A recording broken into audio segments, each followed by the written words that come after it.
The Quiet Beginning. The night was still in the quiet suburbs of Chennai when a young boy sat on the edge of his bed, staring at a single glowing bulb above his head. Sundar was not like most children his age. While other kids were asleep or dreaming of games, he was thinking about why the light switch worked the way it did. Every sound in the house had a pattern. Every movement of electricity fascinated him, and every moment carried a silent question that he wanted to solve. His family was not wealthy. Their home was simple, their possessions few. Yet inside Sundar's mind lived a world far bigger than the walls around him. His father, an engineer, often told him stories about how machines worked, and Sundar listened like someone hearing music for the first time. But what truly shaped him was not just his curiosity. It was the way his parents lived with quiet dignity. They never raised their voices, never made others feel small. They believed that respect was not something you demanded, it was something you gave first. Sundar's mother would often feed neighbors even when their own food was limited. His father would fix things for people in the community without expecting payment. Sundar grew up watching this silent kindness, learning that greatness was not about being seen but about lifting others. Years later, as a teenager, Sundar walked through the crowded streets of Chennai on his way home from school, clutching a worn-out notebook full of sketches and ideas. His classmates often teased him for being too quiet, for not having flashy clothes, or for asking strange questions. Some called him the switch boy because of his obsession with circuits. Sundar never fought back with words. He listened, smiled politely, and continued walking. Deep inside, he had learned that sometimes silence was stronger than noise. One afternoon he returned home to find his father sitting in silence at the small wooden table.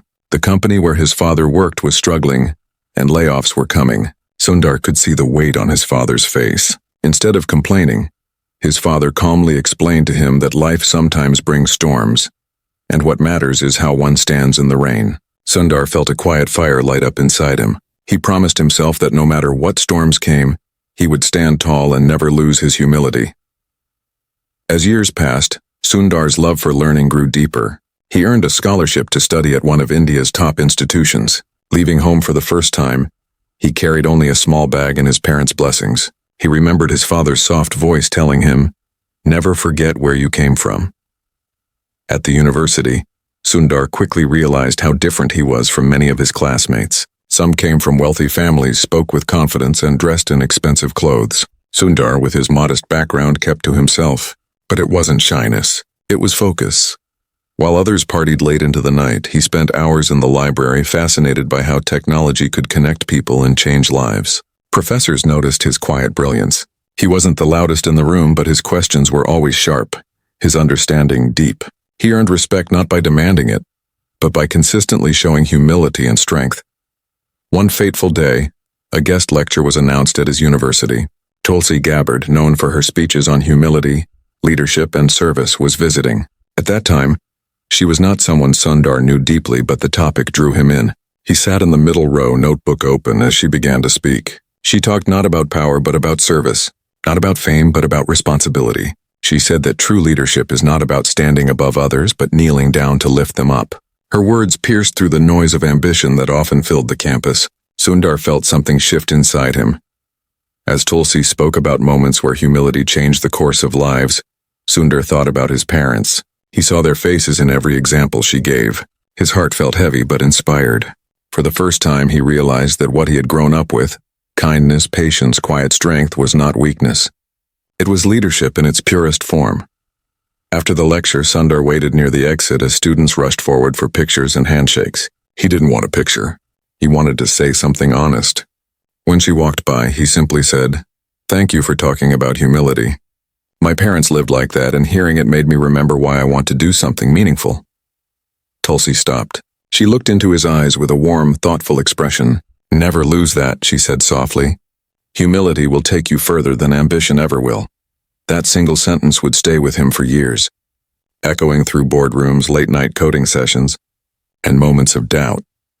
As Sundar returned to his hostel that evening, he sat under a tree and thought about everything she had said. The campus was alive with noise, laughter, and distant music. But inside him there was a quiet clarity. He realized that greatness was not about proving others wrong. It was about lifting others up while staying grounded. He didn't know then how far life would take him, but he made a silent promise to himself. No matter how high he climbed, he would never forget the ground beneath his feet. And then, just as he closed his notebook, a sudden message appeared on the university notice board that would change the course of his journey completely. It was unexpected, urgent, and unlike anything he had seen before. He stood frozen, reading the lines again and again, his heart starting to race. What he didn't know was that this single notice would lead him into a world of challenges, tests of character, and moments that would define not just his future, but the lives of countless others. The unexpected challenge the next morning as the sun rose over the campus. A soft golden light spread across the courtyard where students gathered to read the notice board. Sundar stood silently at the edge of the crowd, his eyes fixed on the white sheet pinned in the center. The university had announced a nationwide innovation challenge sponsored by a global tech company. The competition was designed to find young minds who could create practical solutions to real-world problems using technology. The winner would not only receive a scholarship, but also a chance to present their idea in front of top industry leaders. For most students, it was just another contest, but for Sundar, it felt like a door had suddenly opened into a bigger world. He knew he didn't have the money to build something fancy or hire a team of experts like some of his wealthier classmates could, but he also knew he had something else: deep understanding, patience, and a quiet determination to create something meaningful. That night, while others celebrated or boasted about their ideas, Sundar sat alone on his bunk bed with his old notebook spread open. He sketched lines, erased them, drew again. He wanted to solve something real, something that touched ordinary lives. He thought about his mother standing in line for hours to pay bills, about people in rural areas struggling to access information, about the elderly in his neighborhood who could not understand how to use basic technology. Slowly, an idea began to form in his mind: a simple, user-friendly interface that could help people access information and services without needing advanced technical knowledge. Days turned into nights as he worked tirelessly in the small computer lab. He often skipped meals, forgot the time, and lost himself in the rhythm of his thoughts. Some students mocked him, saying he didn't stand a chance against teams with better funding. Others ignored him altogether. But Sundar didn't work for applause. He worked with quiet focus, remembering Tulsi's words about humility and his father's calm strength during difficult times. One evening, while the campus buzzed with conversations about politics and sports, Sundar's computer suddenly crashed. All his code, designs, and data disappeared in an instant. His heart sank. Months of effort felt like they had been erased in seconds. He stared at the blank screen, numb and speechless. In that moment, doubt crept in like a cold wind. He wondered if he was fooling himself, if his dreams were too big for someone like him. As he sat in the dark lab, the janitor walked in to clean the floor. He was an elderly man with tired eyes but a gentle smile. Seeing Sundar sitting there hopeless, he asked quietly, "Problem?" Sundar explained what had happened. The man didn't know anything about technology, but he placed a kind hand on Sundar's shoulder and said, "When something breaks, it gives you a chance to build it stronger." It was a simple sentence, but it struck something deep inside him. Sundar smiled faintly, took a deep breath, and decided not to give up. He stayed all night, rebuilding everything from memory. His fingers moved slowly at first, then faster, as determination replaced despair. A week before the submission deadline, Sundar's idea began to take shape. It wasn't flashy, but it was functional and beautifully simple. It was designed for ordinary people, the kind of people who raised him, the kind who were often forgotten by big companies. He named it Sahaj, meaning simple, because that was his vision, to make technology simple and accessible for everyone. When the day of the presentation arrived, students filled the large auditorium with excitement and nervous energy. Groups wore matching shirts. Some had banners and others handed out glossy brochures. Sundar walked in quietly with his old laptop and a calm face. When his turn came, he stood on stage, hands slightly trembling, but his voice steady. He didn't try to impress with big words.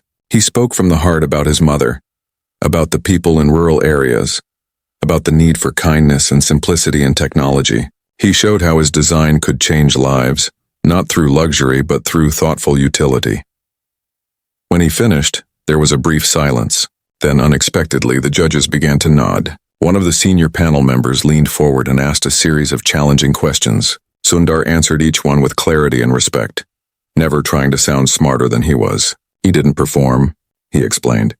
Slowly, the silence turned into applause. Students who had ignored him earlier exchanged surprised glances.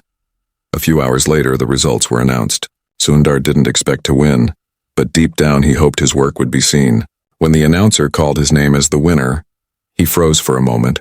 The auditorium erupted in cheers, some out of respect, some out of shock. Sundar walked onto the stage, his heart pounding. As he accepted the certificate, he remembered the janitor's words and Tulsi's message. Humility had not made him small. It had made him unshakable. That night, as he walked back to his hostel under a sky full of stars, Sundar felt something change inside him.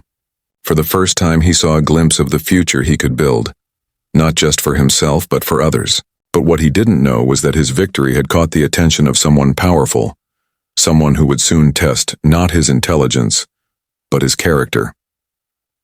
The phone call came just 3 days later. It was brief, formal, and unexpected. The voice on the other end invited him to a private meeting that could open unimaginable doors. Sundar didn't know it yet, but this meeting would lead him to his biggest test so far, a test that would shake everything he believed about success, respect, and humility. The offer that shook everything 3 days after the competition, Sundar sat alone on a bench near the university gardens, a place where he often went to think. The air was warm, filled with the scent of blooming jasmine, and students passed by laughing and talking, their lives moving fast. Sundar's thoughts, however, were still circling around the unexpected phone call. The voice on the other end had belonged to a senior executive from one of the most influential technology companies in the world. The man had spoken with quiet authority, inviting Sundar to a private meeting in Delhi. They had seen his presentation, admired his approach, and believed he had something rare, a mix of intelligence, empathy, and vision. It wasn't just a job offer. It was something far more complicated. The journey to Delhi was long and sleepless. Sundar sat by the train window, watching fields and villages pass by like moving memories. He thought about his parents, the janitor's kind words, and Tulsi's message about humility. He had always worked quietly, never seeking the spotlight, and now the spotlight was coming to him. He felt both excited and uneasy. When he arrived at the company's headquarters, the massive glass building towered over him like a silent giant. Inside, everything was sleek and polished. Employees moved with precision, dressed in sharp suits, speaking in a language of ambition. Sundar felt out of place with his simple clothes and humble manner, but he walked with quiet confidence. He reminded himself that his worth was not measured by appearances. The meeting room was on the top floor. As the elevator doors opened, Sundar saw a group of senior executives waiting. The man who had called him greeted him warmly. "Your idea impressed us," he said. "But more than that, your story did. We believe people like you can shape the future." Sundar listened carefully, unsure of where the conversation was leading. They offered him something he had never imagined, a chance to work directly on a new global project that aimed to bring technology to underserved communities around the world. It sounded perfect, almost like a dream. But then came the unexpected twist. One of the executives leaned forward and said, "We want to acquire your idea. It will be fully owned by the company. In return, you will receive a generous compensation, a prestigious position, and access to resources you could never have alone. But once you sign, the project will no longer be yours." The words hung in the air like a sudden storm. Sundar's heart began to race. This was the kind of opportunity that could change his life forever. It could lift his family out of financial struggle, give him a platform he had never imagined. But it would also mean letting go of something deeply personal. Sahaj wasn't just a project. It was a reflection of his roots, his mother's struggles, his belief in simplicity and kindness. One of the executives noticed his hesitation. "Think carefully," he said. "This is how the real world works. You can either be part of something big or be left behind trying to do it alone." Sundar nodded politely, but inside his thoughts were tangled. That night, they gave him a luxury hotel room with a view of the city lights. Sundar stood by the window, watching the endless traffic below. Delhi was alive, bright, and full of noise. Yet inside him there was a quiet storm. He imagined his father's calm eyes, his mother's tired smile, and the janitor's simple advice about building things stronger after they break. He thought about Tulsi's words. Leadership is about service, not control. If he signed away his idea, would it still serve the people he built it for, or would it become just another corporate product? As dawn approached, Sundar walked to a small temple near the hotel. It was quiet, almost empty. He sat on the cold stone floor, closed his eyes, and breathed slowly. In that silence, a memory returned to him. His father once telling him that the hardest choices in life are not between good and bad, but between good and better. The offer was good, But was it better for the people he cared about? The next morning, Sundar returned to the company's headquarters for his answer. The executives were expecting a quick signature. They had the contract ready. The pens laid neatly on the table. One of them smiled confidently. "We know this is the logical step for someone like you." Sundar took the pen but didn't sign. Instead, he looked up and said slowly, "I am grateful for this offer. It means a lot. But this idea is not just a product. It's a bridge for people who are often forgotten. If I give it away completely, I lose the purpose behind it.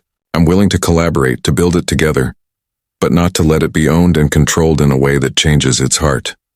The room fell silent. Some executives exchanged skeptical looks. One of them leaned back and said coldly, "You may regret this decision."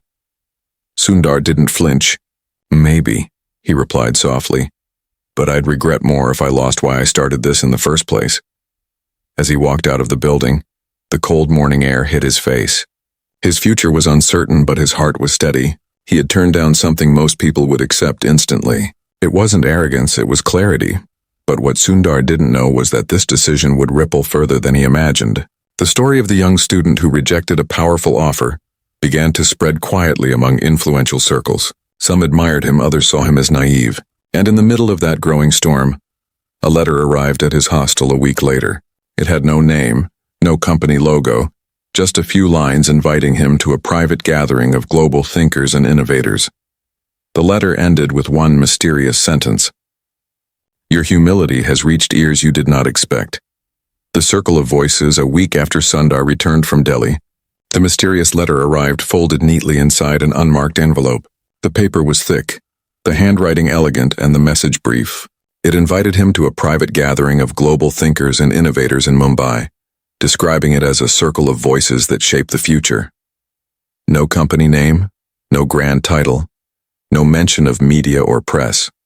Just a quiet invitation to something that felt both mysterious and important. Sundar sat on the edge of his bunk bed, rereading the letter again and again. Something inside told him this was not a random opportunity. It felt personal, as if someone had been watching not just what he built but who he was becoming.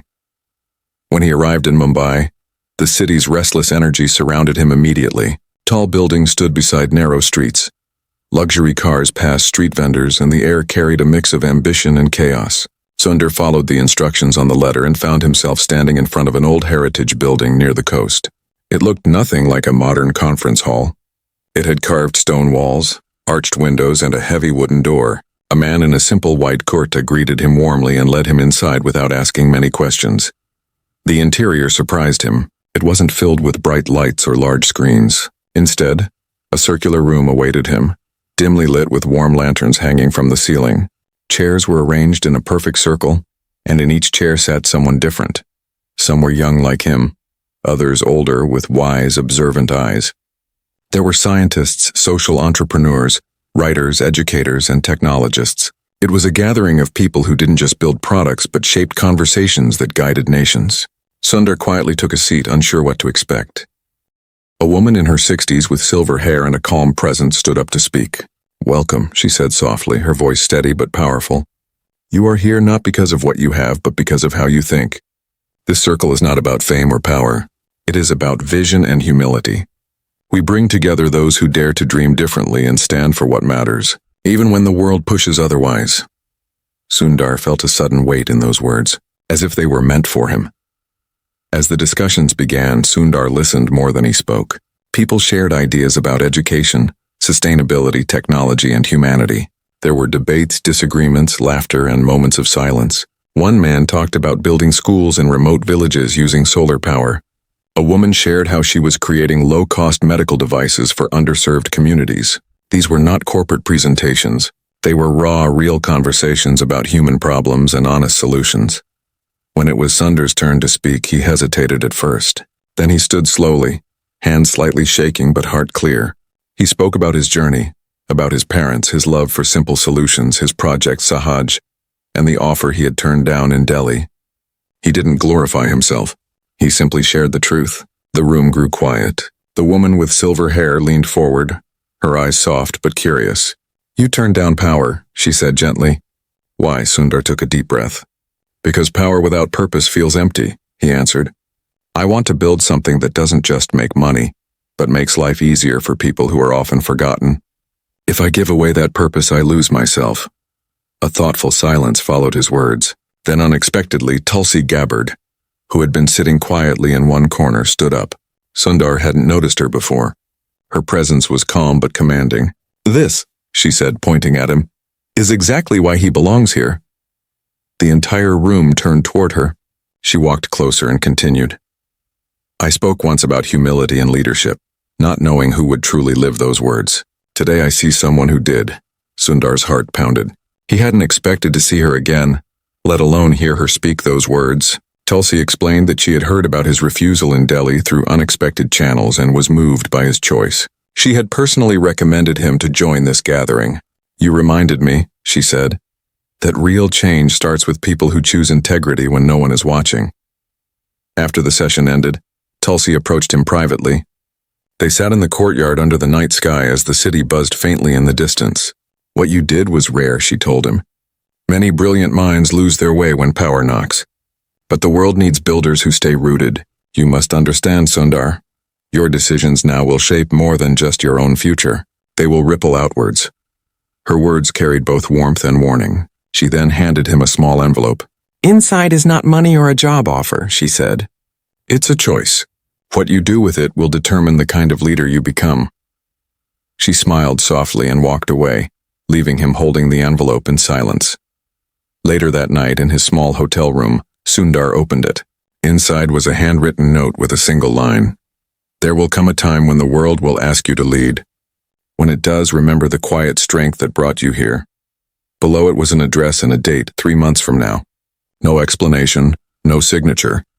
Sundar lay awake, staring at the ceiling. He didn't fully understand what lay ahead, but he felt something stirring inside. A sense that he was standing at the edge of a journey far bigger than himself. He didn't know whether to be excited or afraid. But far away, in a boardroom filled with sharp suits and cold ambition, the same executives he had turned down were watching his movements closely. They were not pleased. One of them leaned back and said, "He doesn't realize it yet, but he's entered a game much bigger than innovation." The storm behind the curtain, 3 months passed quietly, but beneath that calm, an invisible storm was gathering. Sundar continued his studies, working on small improvements to Sahaj, testing it in local communities and listening carefully to how people used it. He visited rural areas on weekends, sitting with elderly villagers and children, watching their faces light up as they navigated the simple interface he had created. Each smile reminded him why he had refused the tempting offer in Delhi. His vision was never about building for the powerful. It was about building for those who had been left out of the digital world for too long. But as his influence grew slowly, so did the attention around him. Whispers began to circulate in the university corridors about powerful companies trying to control or copy his work. Some students who had once ignored him now approached him with strange politeness, their conversations careful and deliberate. One evening, as he returned from the village, he noticed a black car parked outside his hostel. 2 men in suits stood near it, pretending to look at their phones. Something about their presence felt off. Sundar walked past them calmly, but his instincts stayed alert. A few days later, he received an email from an unknown sender. The subject line was blank, and the body contained only one sentence: "You can't hold the door closed forever." It unsettled him. It wasn't a direct threat, but it carried a quiet warning. He saved the message but didn't reply. Instead, he focused on the date written on the note Tulsi had given him. The gathering was approaching. He didn't fully understand what awaited him, but something deep inside told him that this meeting would test more than his ideas. It would test his resilience. When the day arrived, Sundar traveled to the address written in the note. It led him to a quiet coastal retreat, far from the noise of the cities. The building was simple, surrounded by trees and overlooking the sea. There were no banners, no security guards, no media. Only a few carefully chosen individuals were invited. Leaders, visionaries, and thinkers who shaped change through quiet strength. Tulsi was there, as were several faces from the previous circle of voices. But this time, the gathering was more intense. Inside the large circular hall, a conversation unfolded that was unlike anything Sundar had experienced. World leaders spoke in low tones about the future of technology, ethics, and human dignity. There was tension in the air, as if unseen forces were pressing in from outside. Tulsi introduced Sundar to a small group of global advisors who had been following his journey closely. They explained that Sahaj was not just a tool, it represented a philosophy that threatened certain power structures. Large corporations were quietly competing to control the same rural markets he was trying to empower. His refusal in Delhi had sent shockwaves through a network of people who preferred quiet obedience over independent thinking. "They're watching you," one of the advisors said firmly. "Not because you're dangerous, but because your integrity makes their control weaker. They want either to own you or to break you." Sundar listened carefully. Part of him felt disbelief. He was just a student, working on something simple, not a global figure. But another part of him understood. History had shown that real change rarely happens loudly at first. It begins quietly, and when it starts to grow, those in power notice. As the evening progressed, the group discussed ways to protect projects like his from being absorbed or destroyed. Tulsi looked at him with steady eyes. "You have a choice," she said softly. "You can stay in the shadows working quietly, or you can step into the light and shape the conversation yourself. If you choose the second, you'll face resistance. They'll question you, try to twist your words, maybe even isolate you. But your voice will matter." Sundar didn't answer immediately. That night he walked alone along the shore, the wind carrying the scent of salt and the sound of waves crashing against rocks. He thought about his parents, his quiet life, and the journey that had led him here. He had never wanted power. He only wanted to help. But he was beginning to realize that sometimes, standing for something pure naturally places you in the center of a storm you didn't choose. The following morning, as he prepared to leave the retreat, Tulsi stopped him. "They will test you soon," she said calmly. Not with a threat, but with something harder to refuse. She handed him a folder. Inside were documents showing that one of the major corporations had filed a patent that was strikingly similar to Sahaj, only a few days after he had rejected their offer. They were moving fast to corner him legally. Sundar felt a cold wave wash over him. They were trying to claim his idea without his name on it. If their patent succeeded, his work could be erased or buried under a corporate brand. Tulsi placed a hand on his shoulder. "You're not alone," she said. "But you have to decide how far you're willing to go to protect what you believe in." When he returned to his university, the black car was back. This time one of the men approached him politely, smiling. "We should talk," he said. His tone was friendly, but his eyes were sharp. Sundar didn't answer. He walked past quietly, feeling the weight of the storm pressing closer. That night, as the wind rustled through the open window of his hostel room, Sundar sat at his desk, staring at the documents Tulsi had given him. Everything was changing. The quiet student who once drew sketches under a dim bulb was now standing at a crossroads, where ideals met power. The question was no longer whether he could build something meaningful. The question was whether he had the strength to protect it when powerful forces tried to bend it. Outside, thunder rumbled faintly in the distance. The storm was no longer approaching. It was here. The choice that defined everything, the thunder that rolled across the night sky, felt like a whisper of what was coming. Sundar sat in silence, the dim light of his room casting soft shadows on the documents spread across his desk. His heart was steady, but his mind carried the weight of every decision he had made so far. His journey had started in a small room with a single glowing bulb. Now it had led him to a place where silence and action could no longer coexist. Outside his window, the rain began to fall, soft at first, then heavier, as if the world itself was urging him to decide. The next morning, Sundar received an official letter from the corporation that had filed the patent, similar to Sahaj. It was written in cold, precise legal language. They claimed that their design was developed independently and that their patent application would be processed soon. If he wanted to challenge it, he would need to prove ownership legally, something that required resources he didn't have. At the end of the letter, a line stood out like a knife. "Alternatively, we are open to discussing a partnership under our terms." He read it 3 times. It wasn't an offer. It was a trap wrapped in polite language. They were telling him to surrender or fight a battle they thought he couldn't afford. As he folded the letter slowly, a thought came to him, not of defeat but of clarity. He remembered Tulsi's words by the shore. "They will test you not with a threat, but with something harder to refuse." She had been right. Later that week, the company publicly announced their new initiative to bring technology to rural areas. Using designs and language eerily similar to Sahaj, news outlets celebrated the move. Executives gave interviews about their commitment to accessibility. Sundar watched the coverage on a small television in the student lounge. People around him cheered the initiative, unaware of the quiet theft behind it. For a moment, he felt invisible, like a small voice drowned out by the roar of powerful machines. But deep inside, something stronger began to rise. Not anger, but resolve. He reached out to the circle of voices for guidance. One of the advisors responded immediately, arranging a call with legal experts and ethical technology advocates from around the world. They explained his options clearly. He could go public, tell his story, and challenge the company not through wealth but through truth and collective support. But doing so would thrust him into a world of scrutiny, criticism, and public pressure he had never experienced. His quiet life would change forever. That night he sat in his hostel courtyard under a tree, the same place where he once listened to Tulsi's speech, and felt something shift inside him. Now the shift was deeper. He realized that his journey was no longer just about technology. It was about choosing what kind of man he wanted to become. He thought of his father's calm strength during hard times, his mother's silent sacrifices, the janitor's simple wisdom, Tulsi's unwavering belief in humility, and the countless villagers who had smiled while using Sahaj. He couldn't let their trust be buried under corporate walls. The next morning, Sundar made his choice. He stood before a group of journalists, professors, students, and representatives from the circle of voices. His hands trembled at first, but his voice was steady. He told his story openly, how he built Sahaj, how he turned down the offer, how they tried to take it silently, and why he chose to speak now. He didn't attack anyone. He didn't shout. He simply told the truth with honesty and dignity.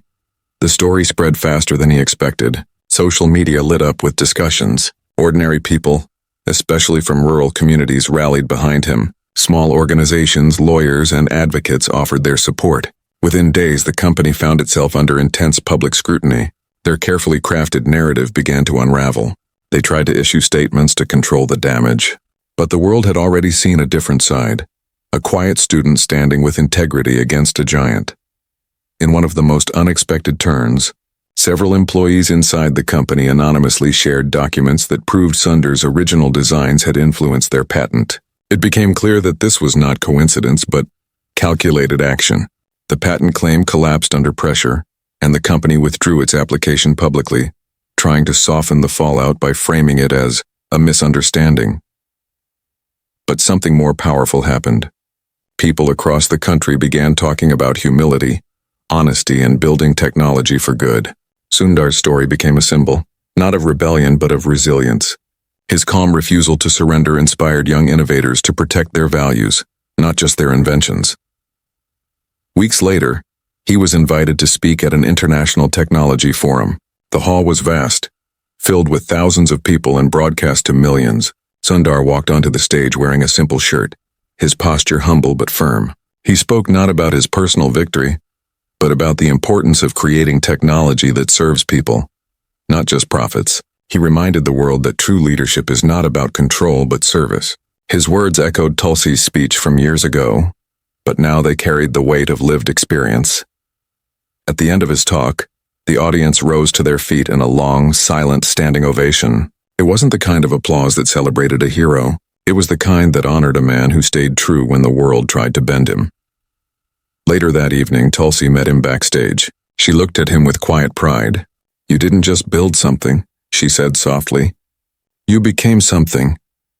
Sundar smiled, his eyes reflecting both exhaustion and peace. As he stepped outside into the cool night air, he looked up at the stars. He thought of the boy he once was, staring at a single bulb and dreaming of circuits. Life had taken him far from that room, but his heart was still rooted in the same values that had shaped him. He understood now that humility wasn't about staying small. It was about standing firm in truth no matter how loud the world became. His journey was far from over, but he had made the choice that defined everything, and for the first time he wasn't afraid of the storm. He had become the calm within it.